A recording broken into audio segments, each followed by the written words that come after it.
Ada si Sugeng tuh. Ngapain ya dia? Kagetin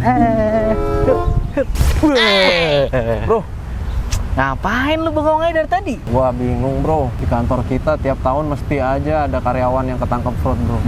Gitu. Apa gua taruh KPK aja ya di kantor ya? Bro. Gak gitu caranya. Kemana sih? Oh iya. Jadi gini bro, ada 5 teori penyebab sering terjadinya fraud. Wih, apaan tuh? Nah, mau tau nggak lu? Mau dong. Yang pertama itu potato chip, keripik kentang. Sekalinya lu nyobain tuh keripik, pasti lu ketagihan, ya kan? Karena adanya celah dalam suatu proses yang tidak dilaksanakan atau tidak diperiksa. Seperti itu. Makanya SOP itu harus konsisten dijalankan untuk menutupi adanya celah fraud. Gua kasih tahu malah bengong lu. Makan tuh keripik. Terus apalagi bro, abis potato chips? Nah, yang kedua tuh ada tips of iceberg.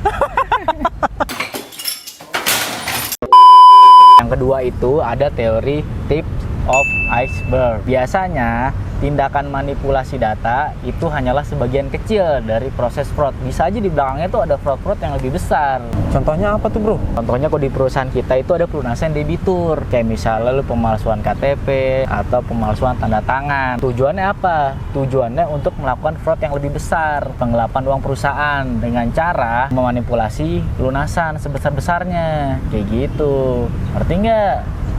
Iya paham. Fungsi manajer juga harus ngecek setiap transaksi.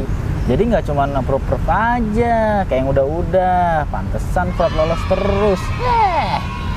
Ini yang ketiga nih ya, teori rotten apple. Ada pepatah kan mengatakan satu buah apel busuk di dalam keranjang itu bisa menyebabkan apel yang lainnya ikut busuk. Misalnya pelaku fraud itu mempengaruhi orang di sekitarnya. Ya bahasanya dia ngajak-ngajak lah, kayak gitu.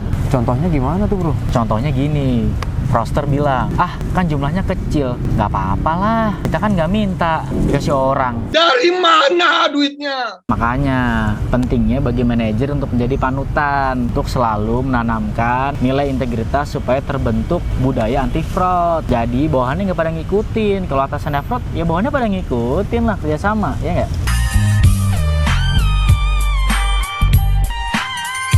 Teori yang keempat itu ada low hanging fruit. Sebenarnya gue ada sih bacaannya nih ya. Tinggal baca aja. Cuman gue kan sebagai temen gue bacain. Iya. Fraud itu bisa terjadi dari hal-hal kecil di sekitar kita. Aturannya ada tapi tidak dijalankan. Dan parahnya ditoleransi sehingga menjadi kebiasaan.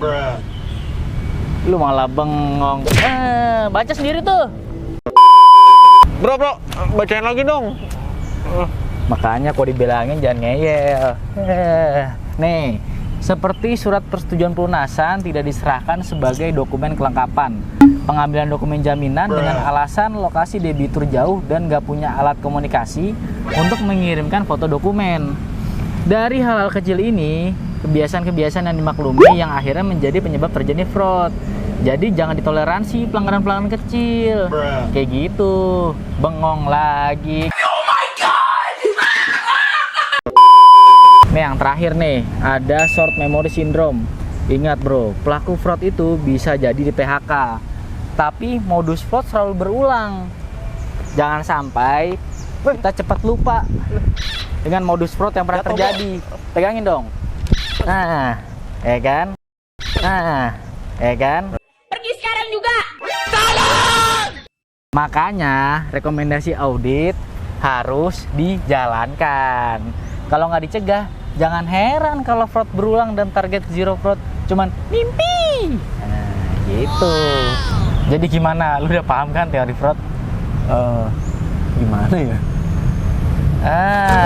Pusing gua jelasin dari tadi nggak ngerti-ngerti.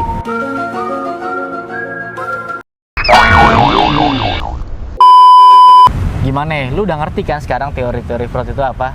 Ngerti. Ya udah, kalau lu udah ngerti, gue sekarang mau cabut deh ya. Oke deh. Thank Lu you ya. lanjutin bengongnya di sini. Oke? Oke. Ya udah, gue cabut deh kalau gitu ya. Sip. Jangan lanjutin bengong lu. Oke. Yuk. Hati bro ya. Yuk.